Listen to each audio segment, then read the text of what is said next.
Hello, I'm Father Scott Vanderveer, and I wanted to chat with you today about how prayer has changed my life in big and small ways every day. Some of you know that I use index cards to write names on so that I can pray for people one name at a time. And that really helps me to keep my focus when I'm praying for others. And so if I just go through some of the cards on this pile, I see the name of a young woman from one of my parishes who had a stroke her freshman year of college and has been spending the past 3 years coming back from the devastating effects of that stroke. I pray for her every day. I pray for my friend's brother who's battling a brutal case of alcoholism that's ruining his life. And I also pray for her mother who is heartsick over her son's condition. I pray for my friend from college whose mother died this fall. And then I get to this name, Paula. It says Paula, Penn Station. I met Paula one time and one time only in Penn Station after a day in New York City. It had been one of those days that I had gone down just on my day off. I think I took the train in the morning as I usually would. And probably that day, I don't recall what I did, but usually maybe I bring a pair of shorts and a backpack and I hit a yoga class somewhere. I might go to Koreatown and get some really good noodle dish. I might wind up walking the High Line, the old train trestle that's in that part of Midtown Manhattan, going down to the meatpacking district. That's such a fun thing to do. I probably went to a coffee shop or maybe a wine bar and read a little bit with a glass of wine or a cup of coffee. Those are the things I love to do in New York. And then I usually take the 9 o'clock train back home to upstate, where my parish is, where my rectory is. This particular day, a couple of years ago, I was walking into Penn Station in one of the underground corridors, and there were homeless people lined up there. I am embarrassed to say I wasn't paying all that much attention to them, but I was prepared to give them money because I had a great conversation once with a friend, Paul, from grad school. And I was talking about how conflicted I felt whenever someone in the city would ask me for money, and I would think, oh, I don't want them to spend it on drugs or, and he said to me one day, hey, we've got no control over that at all. We don't have any control over that with our kids or other people. Why would we have it with people in need? He said, I can't worry about that. That's too much. He said, all I can worry about is if somebody asks me for something, am I going to give it or not? He said, when I get to heaven, God's not going to ask, did you make sure that nobody used drugs or alcohol? God's going to say, did you give to people when they asked you and they were in need? So ever since then, I haven't felt as conflicted. I just always have some change or a couple of loose dollars that I can give. And as I walked by one homeless woman, she looked up at me and our eyes met. And she said, excuse me, sir. And I reached in my pocket to give her $1. And she pulled back and said, no, I don't want your money. Such an unexpected response. I said, oh, I'm sorry. She said, I'm hungry. Could you buy me food? And I'd never had that happen before, but I said, absolutely. I had a little bit of time before the train was leaving, so I said, where do you want to get food? She said, McDonald's. So there's a McDonald's in Penn Station. So she got up off the ground and we started walking toward McDonald's. And we introduced ourselves. I don't think I told her I was a priest. I probably just said, hi, I'm Scott. And she said that she was Paula. Paula told me her story. Here's Paula's story. Paula's developmentally disabled. She wasn't able to use those words, but as a former teacher, I was able to kind of assess her situation. The way she told me, she had always lived with her mother and that she wasn't somebody who went to school. I'm not sure what that situation was, but Paula was probably in her 50s, and so expectedly, she told me that her mother had died a couple of years before. But when her mother died, the house was repossessed, foreclosed upon, and Paula was put out into the street. She couldn't pay for the house. She wasn't employed. Paula wound up living on the street. She apparently had spent her life in New Jersey, and so she'd found her way to New York City And she had been trained by some other people that she met that the way to stay safe in New York City was to sleep during the day when there were lots of people around and the light was out and you could be seen and feel safe, and then to stay awake all night long by riding the subway.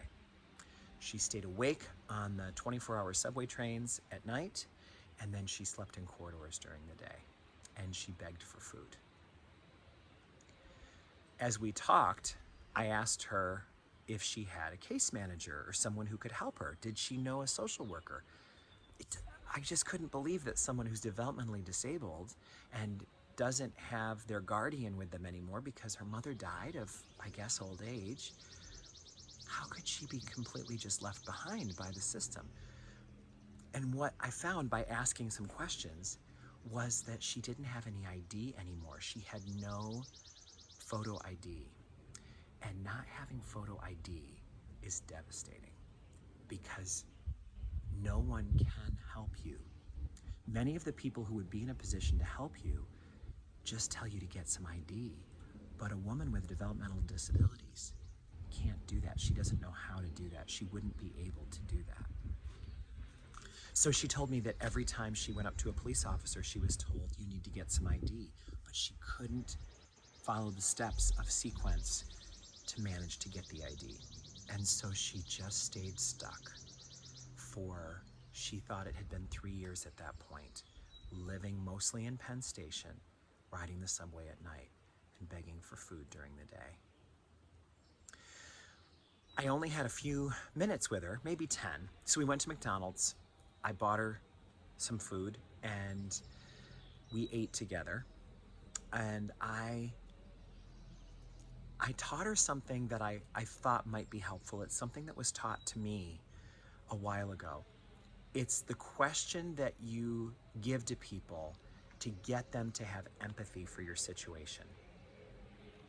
It's kind of like when you are at your wit's end trying to find a bathroom and you go into a store and you say, excuse me, may I use your bathroom? And they say, no, we don't have a public bathroom here. To say to them, can you tell me where I might be able to go next? What I was taught is when the situation is harder than a bathroom, if you're looking for something that you can't find, if you're not able to help yourself and you're depending on others, the question I was taught to ask was, if you were me, what would you do? What would you do? I totally understand that you can't help me, but if you were in my position, what would you do? Always ask for a referral after you get a dead end wherever you are. Because the person who taught me this said, people really genuinely want to help. Nobody likes saying no to somebody else because it makes you feel so powerless. And it makes you feel bad to see their face fall when they go, oh. So people really like having the opportunity to help you, but sometimes you need to give them the question that reminds them that they do have some power to help you. The question is, can you tell me where I can go next? Or, if that doesn't get you anywhere, what would you do if you were in my shoes? What would you recommend I do? And that gets the person thinking with empathy. So I did some role playing with her, and I said, all right, I'll be the police officer, and you come up to me and ask for help. And she did, and I said, can I see your ID? And she said, I don't have any ID. And then I said, I can't help you then, ma'am, goodbye.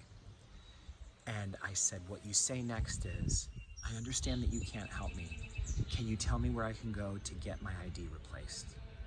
And so we role played for a few minutes where I kept playing different people saying no to her, and she kept practicing saying, I understand.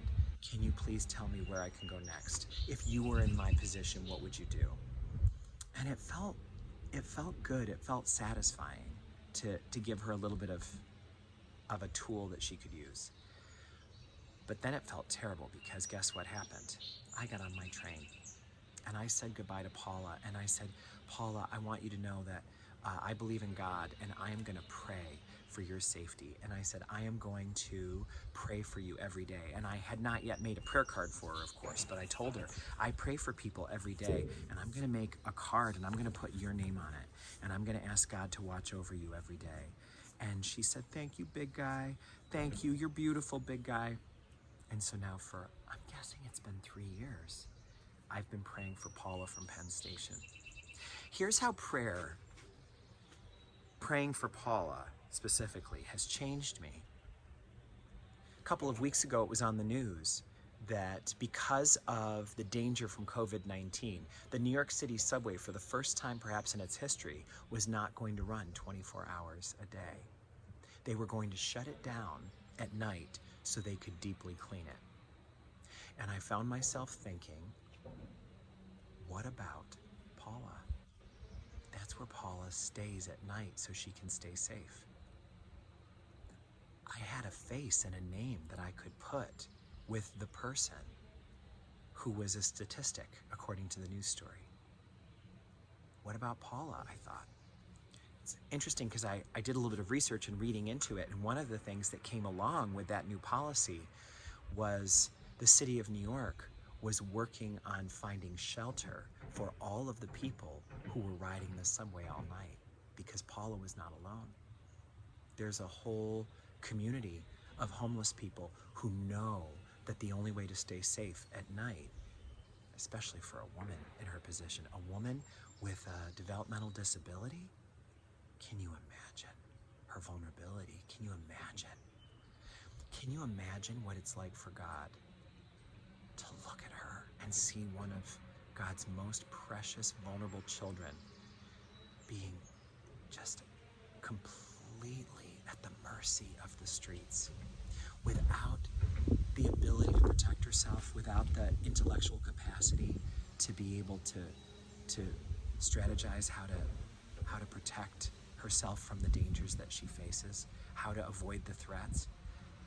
Thank goodness somebody taught her to ride the subway. Thank goodness I had a few minutes with her to teach her to ask for empathy and for referral when she hit a dead end.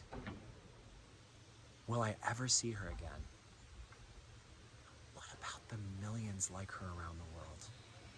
The millions like her that are in cities like New York and LA, and also London and Rome and Bombay and Bangkok and Tokyo, the people in Buenos Aires and Mexico City, the people in all of those places around the world where vulnerable people are depending on the goodwill of others and a system that barely has room for them to survive. So I'm grateful for Paula. I'm grateful that God brought her into my life. I'm grateful that I can have someone that I have a heart-to-heart connection with who reminds me of some of the suffering that goes on in the world. When I am overwhelmed by some of my luxury problems, as they're often called, being frustrated that my vacations have been canceled for the year, feeling cooped up, being in my house with internet and TV and all the comforts of my home, when I feel sad because I can't do the things I want to do or see all the people I want to see, I have a reminder that right here, right under our nose, right among us, are people struggling in such difficult ways. So I ask you to join with me, please, in praying for Paula. Can you imagine how much her mother in heaven is praying that people like us will be there to protect her, to not use her or abuse her, but instead to guide her and care for her? Can you imagine how much God loves a vulnerable woman like Paula? Let us pray that the Paulas of the world will have the protection that they need from those of us who are lucky enough to know and love God, and whose prayers keep us connected with all of God's most vulnerable, most beloved children. God bless you, and God bless Paula and all the Paulas of the world.